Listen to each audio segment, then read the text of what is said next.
बिस्मिल्लाहिर्रहमानिर्रहीम। अस्सलाम वालेकुम। आपको बताता चलूँ कि अभी यूएई दुबई में पिछले 24 घंटों में जो कोरोना के नए केस सामने आए हैं, सुनेंगे आपको भी हैरानगी होगी। 3524 केस सामने आए हैं। जो रिकवरी सेहतिया हुए हैं पिछले 24 घंटों में वो 3570 हुए हैं। और पिछले 24 घंटों में 14 डेथें हो चुकी हैं, 14 लोग मर चुके हैं। 1055 लोग जो है इस वजह से दुनिया से चले गए हैं।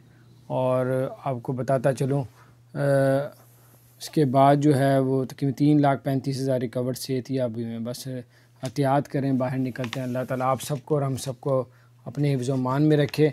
और आपसे ही गुजारिश है मेरी कि मास्क वगैरह पहने ताकि जुर्मानों से भी बचेंगे और बड़ी आफ़तों मुसीबतों से भी आप लोग बच जाएंगे इंशाल्लाह।